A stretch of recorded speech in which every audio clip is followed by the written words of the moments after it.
Hello hi welcome to my YouTube channel Sushma vlogs. ఇంతకుముందు నా shorts follow అయిన వాళ్ళకి ఒక ఐడియా ఉంటుందండి. ఏంటంటే నేను మునగాకు సీడ్స్ పెట్టుకున్నాను ఒకటే కుండీలో. అవన్నీ జర్మినేషన్ అయ్యి చిగుర్లు వచ్చిన షార్ట్ కూడా నేను అప్లోడ్ చేశాను. ఒకసారి ప్రీవియస్ షార్ట్స్ వాచ్ చేయండి. అయితే ఇవాళ కొంచెం బుషీగా ఉంది కదా, సో ఇవాళ ఇంట్లో మునగాకను నాకు టెర్రస్ పైన కూడా గోంగూర ఉందండి. అది కూడా నా షార్ట్స్ ఫాలో అయిన వాళ్ళకి తెలుస్తుంది.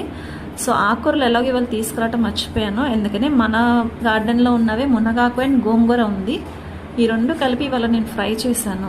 ఒక్కరోజైనా మనం పండించుకున్న ఆకుకూరలతోటి మనం వంట చేసుకొని తిన్నట్లయితే అట్లీస్ట్ వీక్లీ వన్స్ అయినా కొంచెం హెల్త్ని కాపాడుకున్నట్లు అవుతుంది అండ్ ఆర్గానిక్గా కూడా ఉన్నట్లు ఫీలింగ్ అవుతుంది కదా. సో అందుకే అందరూ ఆకుకూరల నుంచి స్టార్ట్ చేయండి. అదైతే ఈజీగా జర్మినేషన్ ఉంటుంది, బాగుంటుంది అండ్ హెల్తీ కూడా. అప్పుడు తర్వాత మిగిలిన గార్డెనింగ్ కూడా స్టార్ట్ చేయొచ్చు. ఫస్ట్ ఆఫ్ ఆల్ ఇనీషియల్గా మనం ఆకుకూరలతో స్టార్ట్ చేస్తే మనకే మోటివేషన్ వస్తుంది ఏదో ఒకటి మొక్కలు పెంచాలి అని. అయితే కర్రీ వండే గ్యాప్లో నేను ఒక చిన్న మోరల్ స్టోరీ చెప్పాను మీకు. ఇది అందరికీ తెలిసిందేనండి మ్యాక్సిమం.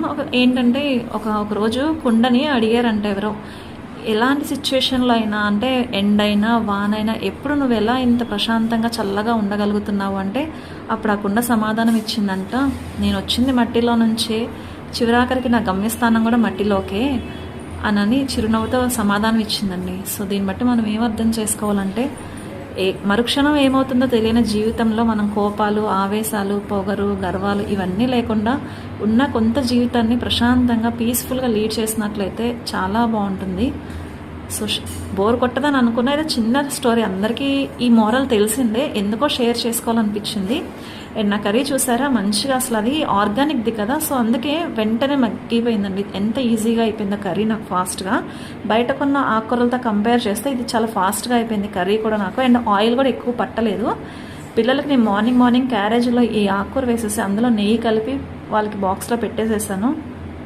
స్కూల్ నుంచి వచ్చిన తర్వాత వాళ్ళ ఫీడ్బ్యాక్ చూస్తే చాలా బాగుంది మా కర్రీ అని చెప్పారు వాళ్ళు.